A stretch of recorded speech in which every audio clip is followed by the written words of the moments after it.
And so Crack Up Capitalism is a kind of political project of people who hope to actually move beyond the nation state as the organizing principle of human life. De Canadese Quinn Slobodian is historicus. Hij is in de Italiaanse Alpen in het centrum van Europa om te praten over wat hij crack-up kapitalisme noemt. Hij beschrijft daarmee een groep mensen die dromen van een wereld die is opgebroken in een heleboel zones.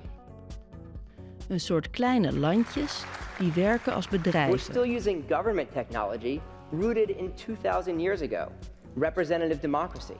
Liefst zonder staat. So if the government's incompetent to do a good job of producing cars and food, why do you expect it to do a good job of producing the legal system within which you are then going to produce the cars and the food?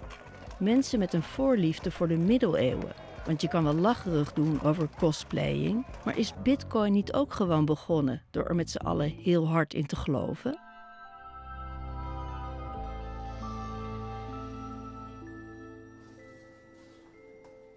In the sort of visions of a lot of people, especially people around Silicon Valley, there is a clear hope to kind of break with the legacy of the old nation state, break with the legacy of popular sovereignty as an organizing principle, and certainly break with the legacy of sort of one person, one vote democracy, to replace it with a more of a vision of consumer sovereignty and more shareholder model of political organization as such. I think my goal is to kind of lay out as fully as I can the negative utopia that they're imagining so that we have a clearer idea of what we're up against. So we're not fighting against phantoms, so we're not fighting against shadows from an earlier era, but we understand that like the dominant bad idea, arguably, of our era is this one of sort of anti-democratic, tech-enabled hyper-capitalism that needs to be sort of put back under the control of democratic governments, as soon as possible, basically. Since the 1990s, and even before that, the way capitalism and globalization works is by breaking up, actually, territories into small places, which become more specialized for certain functions. So you have places where, manufacturers get special credits for building. You get places that are offshore sites for storing wealth or avoiding taxes. Capital actually doesn't flow, it hops. So it hops and skips from one part of the world to the other. We do have this sort of inherited understanding of the world as a kind of a checkerboard of colorful nation states. And my goal is to provide a kind of alternative geography where the outlines of normal nation states become punctured and perforated by the zones where you have the most intense economic activity. There's just under 200 countries, and there's now well over 6,000 special economic zones, all of which have their own kind of legal and jurisdictional status. So I think by introducing this sort of vision of a geography that is pockmarked and sort of jagged and ragged, I'm sort of making it more clear the challenging landscape on which we have to fight kind of political struggles. Who would dream of a world without democracy? Well, I think that, lots of people dream of a world without democracy. Again, Peter Thiel, the US, PayPal investor. The problem is we're in a world where it's just way too much politics. I'd prefer to do away with it altogether. That's too utopian. Political atheism. That's an aspiration. In the period right around the global financial crisis, had a kind of thought experiment where he said, why do we assume that we will always have about the same number of nation states as we have today? Why can't we imagine a world 100 years in the future where there's maybe 1,000 nation states or 5,000 nation states? Why can't we imagine a kind of shattering of sovereignty into a more kind of consumer-based situation in which people can kind of vote with their feet according to their preferences? He tried to kind of make that real in part through funding something called the Seasteading Institute, which had precisely that vision, which is maybe we can start creating offshore spaces, decommissioned oil rigs, container ships all strapped together that can then become new sovereignties where you can register businesses, do unlicensed medical experimentation, people can live without taxes and live without regulations.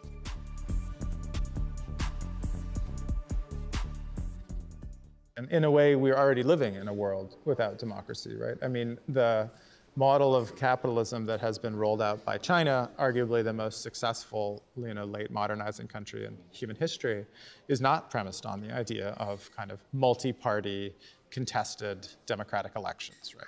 It is itself a form of non-democratic state capitalism, which to much of the world looks like an extraordinary success story. And the numbers kind of tell the story too. The Gulf states, a place where an authoritarian, sort of feudal, absolutist version of capitalism has nonetheless been very effective and has, interestingly enough, not suffered much of a reputation damage by the completely repressive internal practices they have.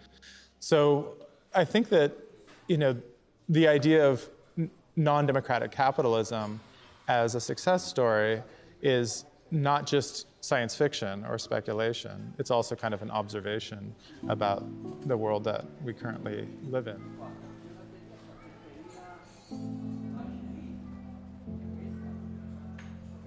And I think that the willingness of people to find a kind of a strong man who can, fix the problems for them is a further sign of the kind of drift away from some sort of abstract commitment to the idea of liberalism in the sense of contestation and an attraction to a more top-down ability to kind of run countries like corporations.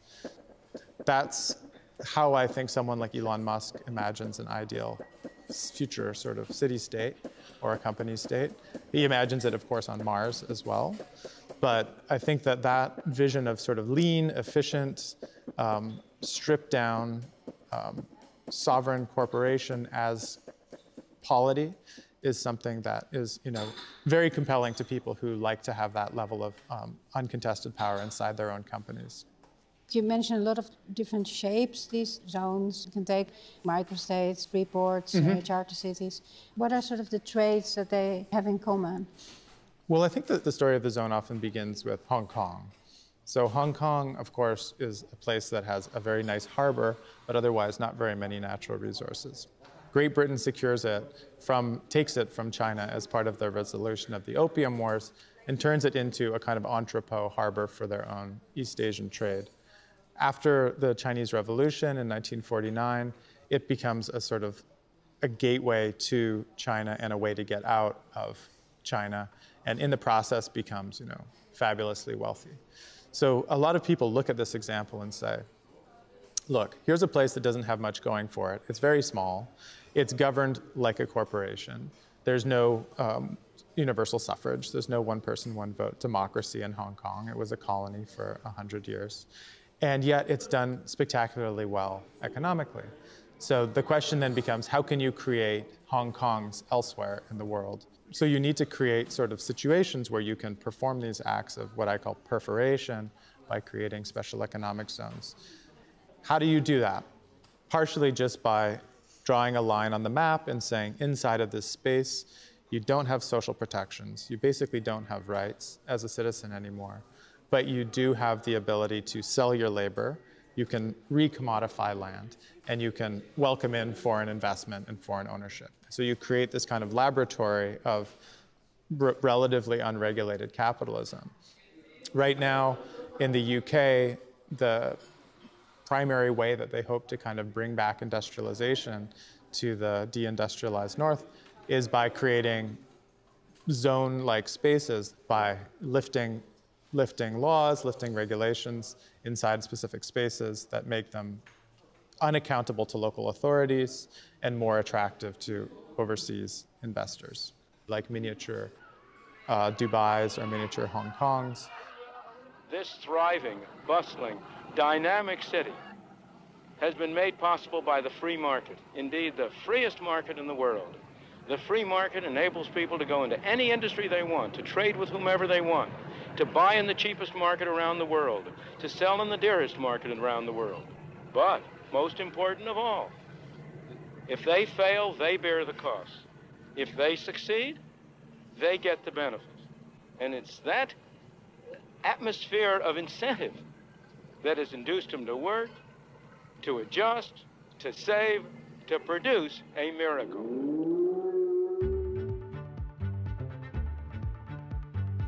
De meneer in het zomerse overhemd, die we hier de vrije markt van Hongkong zien aanprijzen, is de beroemde econoom Milton Friedman. Miljoenen Amerikanen keken in de jaren 80 naar zijn televisieserie Free to Choose, over zijn ideaal van een vrije markt die geen strobreed in de weg wordt gelegd. Milton Friedman wordt gezien als een van de grondleggers van het neoliberale denken. This history of neoliberalism is something that's really preoccupied me for the last decade or so. And I was drawn to it because neoliberalism is a term that has an enormous kind of talismanic power for people on the left, and they use it a lot to kind of explain everything. Often it seems to be used to kind of end arguments or end analysis. Well, why is something like that? Because of neoliberalism. Why does the world look the way it is? Because of neoliberalism. But I found that to be a very unsatisfying way to make an argument or understand the world. So there is a history of neoliberalism, which I think is more or less correct, which is that in the post-war era, after the Second World War, there was a sense that the welfare state was necessary as a kind of a way to build up a healthy population. And there was a kind of a social contract between the working class and those with money, and it meant higher taxation for the rich, more social benefits for the masses.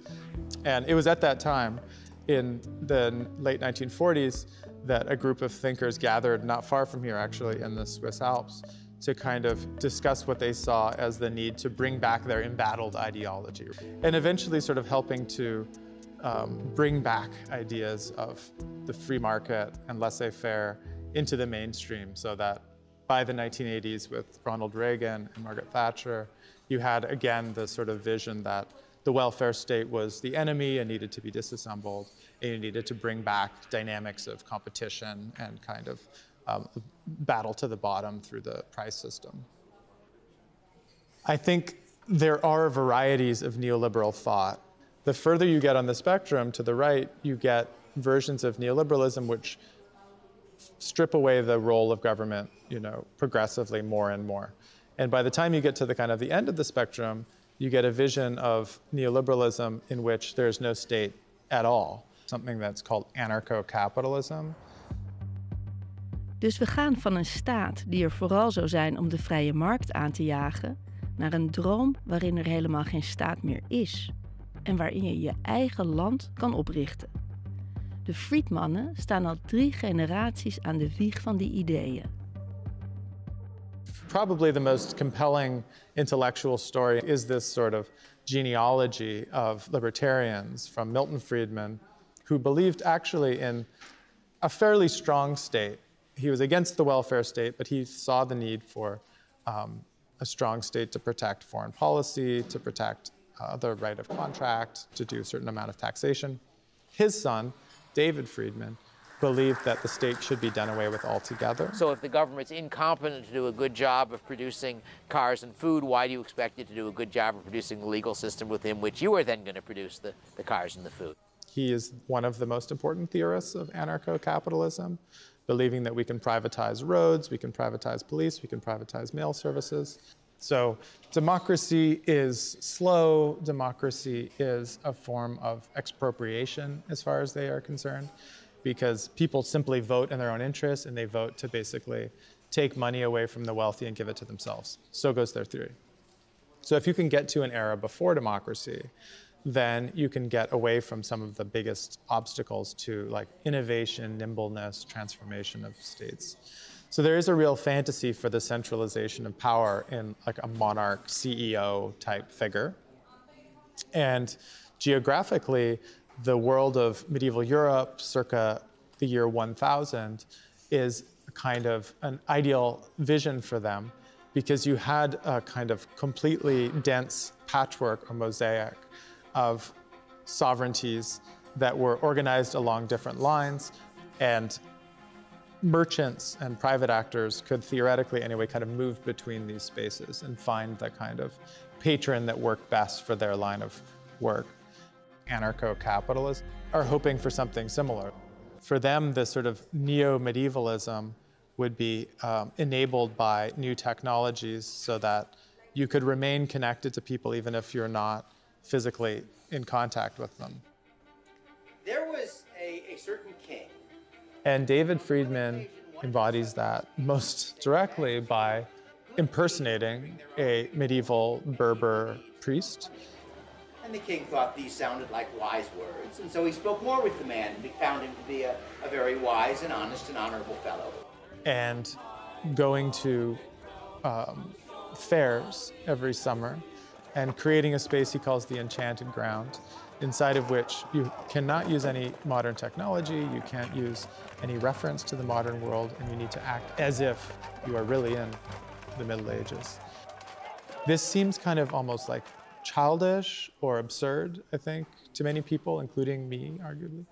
But I think it says a lot about the vision of anarcho-capitalism, which is a kind of fake it till you make it, a kind of a willingness to commit totally to a very fringe and radical vision of how to organize human relations.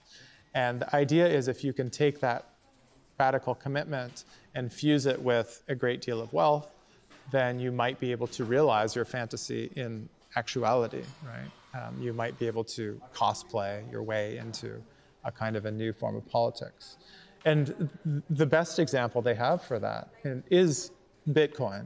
And it's one they refer to frequently.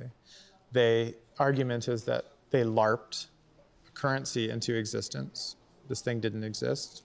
They manifested it through code and through hype. And now it's approaching the cost of $100,000 per Bitcoin.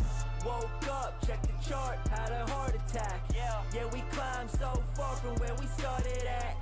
Tell me where were you when Biddy hit 100 racks? We kept the faith, ran the race, now we run it back. An extraordinary exponential leap in a totally imaginary speculative asset.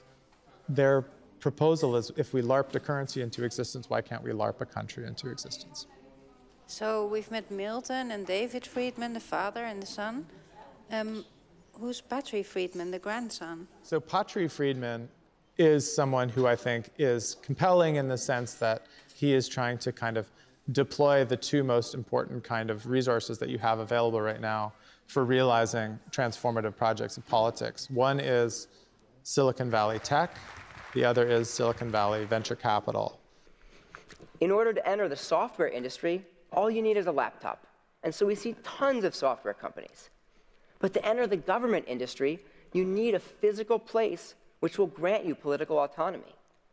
But there is no such place. Every piece of land in the world is claimed and defended. And so there's no place that entrepreneurs can go and try out new things. There's no channel for this peaceful trial and error experiments that drives progress. No wonder there's no innovation. He worked for Google. He knows what he's doing in terms of software engineering. And he's now become an important sort of venture capitalist for people who are trying to do new experiments in statecraft. Capitalism in Silicon Valley is premised on some similar sort of ideas, right? I mean, when you sign off on the terms and conditions to use Facebook or X or Instagram, you're signing away huge parts of your own sort of, private self with really no recourse. So you're sort of giving over to this private actor your most intimate details of your personal life. And that's a contract you're willing to make. The anarcho-capitalists say, why can't we take that further? The problem, as always, is where to do this stuff, right? So if you can get the money behind new projects and you can sort of figure out how through technological fixes, this is going to be something novel and interesting, then you can get a momentum towards, I think, something similar to what they have achieved in Honduras under an authoritarian government, which is this place called Prospera. Samen met rijke investeerders vond Patri Friedman uiteindelijk een eiland waar ze hun droom van een start-up land konden waarmaken. In Honduras. Ze mochten met een schone lei beginnen. Hun eigen regels maken. Alles werd er via privébedrijven geregeld. Onderwijs, beveiliging, gezondheidszorg. Maar hoe lang zou deze droom duren? They have realized in a small scale the kind of vision that they had only imagined on paper until recently, where we've come probably the closest to something like a private city with a place called Prospera. but which is now in the process of being ejected from the country by a newly elected socialist democratic government that understandably sees this as a kind of a return to the banana republic model of freebooting from the 19th century, and is very unhappy with the kind of idea that Honduran sovereignty can be for sale.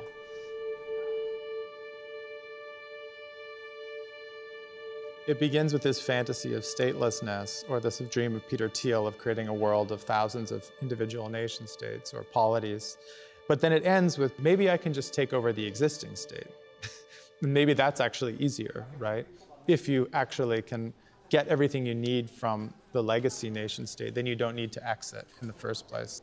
And I think that's the move of someone like Elon Musk right now too, is, you know, if he can co-opt the US state for his own purposes and become the private service provider for what had previously been state functions, then he gets to his goal of kind of turning the US itself into one big zone for his own private use.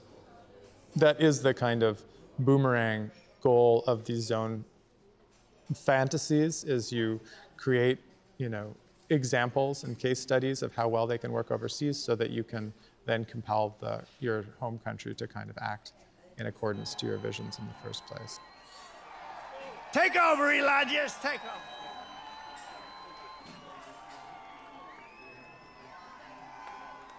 Hi, everyone.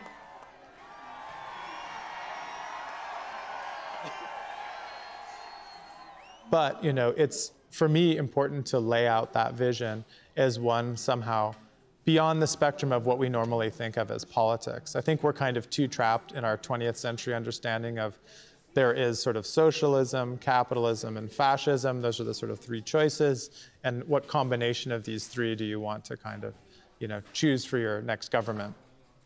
When you took it anarcho-capitalist, they're sort of proposing a more radical version of politics, but one that is arguably more in sync with the technologies of our times, and one that might capture a little more about the direction in which our democracies are actually degrading towards.